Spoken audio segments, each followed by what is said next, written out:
Hello my dear students, कैसे हैं आप। आज का ये वीडियो साइंस कैसे पढ़ा जाता है इस बारे में है।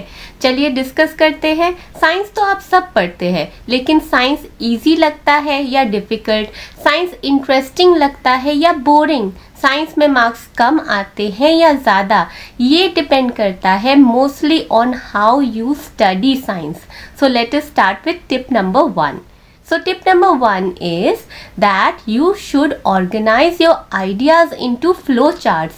Flow charts का मतलब है अपने ideas को अच्छे से organize करके एक flow में लिखना, right? फॉर एग्जाम्पल, अगर आप रिसोर्सेज की क्लासिफिकेशन को देखें, resources is classified into natural and human made resources, right.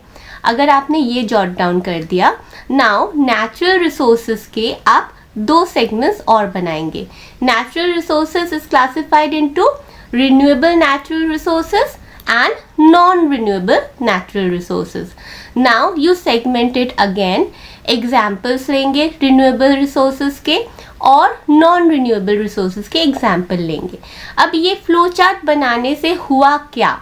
हुआ ये कि आपके आइडियाज एकदम दिमाग में बैठ गए, आप उनको भूलेंगे नहीं, और एकदम से आपको जब भी ये क्वेश्चन पूछा जाएगा regarding resources, that flow chart will come up to your mind and you can answer it just so nicely, right.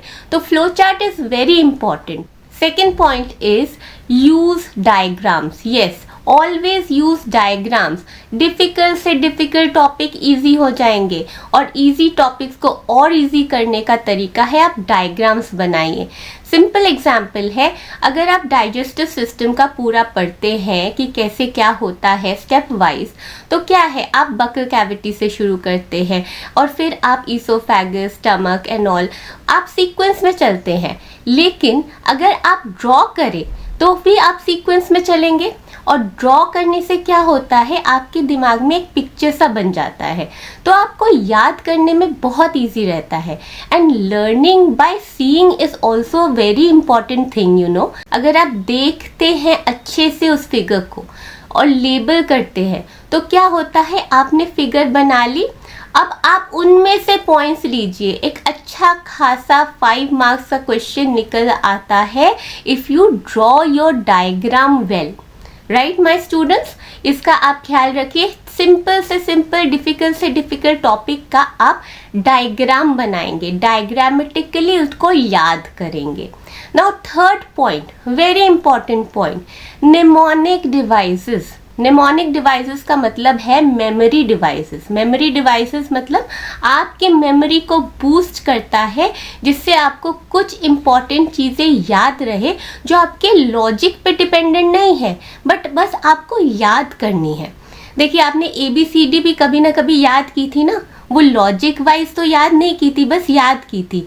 Numbers भी आपने सीक्वेंशली याद किए थे.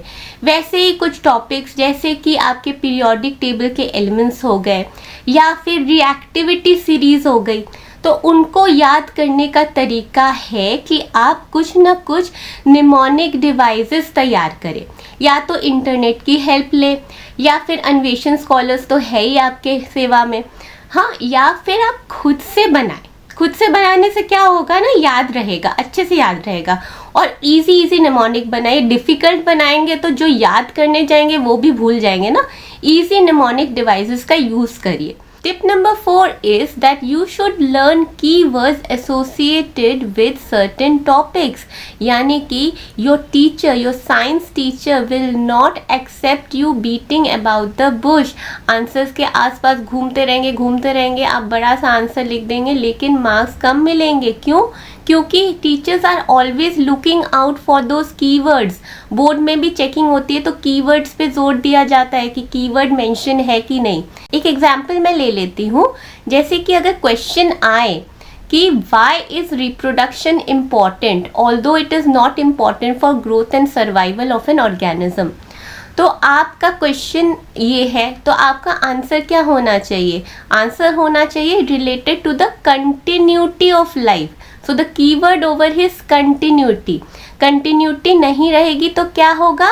Species will be extinct. Again keyword, species, extinct, ये scientific vocabulary आपको बनानी है धीरे धीरे, ठीक है। तो इस हिसाब से क्या है कि आपके जो कीवर्ड्स है दीज आर वेरी इंपॉर्टेंट। अगर आप उनको मार्क कर लेना during answering, that will also help you in getting good marks, right. Tip number 5 है कि आप अपने बुक को, चाहे वो NCERT हो या कोई रिसोर्स बुक हो, उसको, एक बुक को अच्छे से पढ़े, अच्छे से, इतना अच्छे से पढ़े कि हर एक लाइन उसकी आपको याद रहे, राइट। या तो आप डायग्रामेटिकली याद कीजिए या फ्लो चार्ट का यूज़ कीजिए, निमोनिक डिवाइसेस का यूज़ कीजिए, और एक एक लाइन सिर्फ याद नहीं करना है, कंसेप्ट वाइज क्लियर रहना है कि कोई भी क्वेश्चन अगर घुमा के पूछा जाए तो आप आंसर कर सकते हैं। तो उसके लिए आपको करना क्या है, आपने बुक पढ़ी है, आपका एक सेपरेट नोटबुक भी है जिसमें आप छोटे छोटे मतलब नोट्स बनाते हैं, राइट। तो अभी आपको करना क्या है, अभी आपको छोटे स्टिकी नोट्स आते हैं ना, स्टिकी नोट्स का यूज़ करना है। स्टिकी नोट्स आप लगाएंगे हर एक पेज के ऊपर और बुलेट पॉइंट्स का यूज़ करेंगे फॉर इम्पॉर्टेंट वर्ड्स, जिससे क्या है कि आप बुक खोलेंगे ना तो आपको पूरा रेडी रिकॉर्नर मिल जाएगा कि इस पेज में है क्या और मुझे ये वर्ड्स का मीनिंग आता है कि नहीं। तो ये आपको करना बहुत ज़रूरी है अगर आप बोर्ड्स पे कंसंट्रेट करते हैं, इवन कॉम्पिटिटिव एग्ज़ाम्स के लिए। खासकर मैं जोर देती हूँ NCERT पे, क्योंकि कॉम्पिटिटिव एग्ज़ाम्स के सारे क्वेश्चंस जो है NCERT को बेस करके ही आते हैं। तो NCERT अगर मुट्ठी में है तो सब हो जाएगा। नाउ पॉइंट नंबर 6 क्या है? पॉइंट नंबर 6 है कि आप अपने न्यूमेरिकल्स बहुत अच्छे से प्रैक्टिस कीजिए। न्यूमेरिकल्स आते हैं फिजिक्स रिलेटेड, केमिस्ट्री रिलेटेड, बहुत अच्छे से प्रैक्टिस कीजिए। फॉर्मूलाज का एक अलग नोटबुक बनाइए जहाँ पे आप सारे फॉर्मूलाज जॉट डाउन करेंगे। एक प्रैक्टिस नोटबुक होनी चाहिए आपके पास घर के लिए, जहाँ पे आप कंसिस्टेंटली रेगुलरली प्रैक्टिस करेंगे। 1-2 न्यूमेरिकल्स रोज प्रैक्टिस करेंगे related to physics and chemistry. बहुत इंपॉर्टेंट है साइंस में अच्छा स्कोर करने के लिए। और जितना आप न्यूमेरिकल सॉल्व करेंगे ना, आपके कंसेप्ट भी एकदम खुल जाएंगे और इजी हो जाएगा आपके लिए टॉपिक भी और स्कोरिंग भी। न्यूमेरिकल्स काफ़ी स्कोरिंग है, so don't miss out on those marks. Okay, now finally हमने लर्निंग बाय सीइंग पे जोर डाला, अभी जोर डालते हैं लर्निंग बाय डूइंग पे, राइट। डूइंग से मतलब है एक्सपेरिमेंट्स।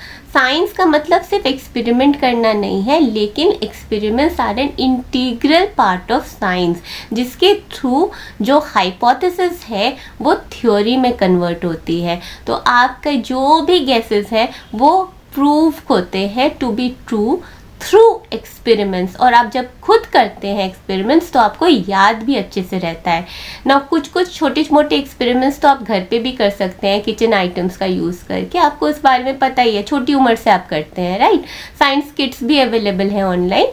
पर कुछ एक्सपेरिमेंट्स अगर आपको स्कूल वाले लैब में ले जाया जाए, स्कूल वाले लैब में आप करके देखें तो बहुत अच्छा रहेगा, आपको याद भी रहेंगे कंसेप्ट्स और आप खुद करके देखेंगे तो इंटरेस्ट भी बढ़ेगा टुवर्ड्स साइंस। और अगर जैसे लैब की फैसिलिटीज़ भी आपको अवेलेबल नहीं है रेगुलरली, क्लास 6-7 के बच्चों को रेगुलरली साइंस लैब्स तो लिया नहीं जाता, लेकिन फिर उस केस में क्या करना है, आपको यूट्यूब की मदद लेनी है। यूट्यूब पे बहुत सारे यूट्यूबर्स जो हैं वो एक्सपेरिमेंट्स करते हैं बच्चों के लिए, तो वो देखिए, उनमें क्या होता है, उनमें भी आपको इंटरेस्ट मिलता है, वो भी आप देखते हैं। वो लर्निंग बाय सीइंग ही हो गया एक तरीके से। फिर भी through experiments, through the results that you get to know science better.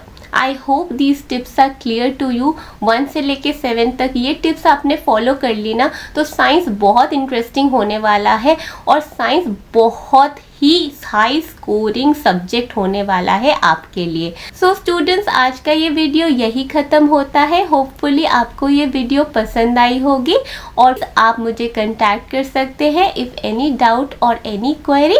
I will be happily helping you. So happy learning students, bye bye.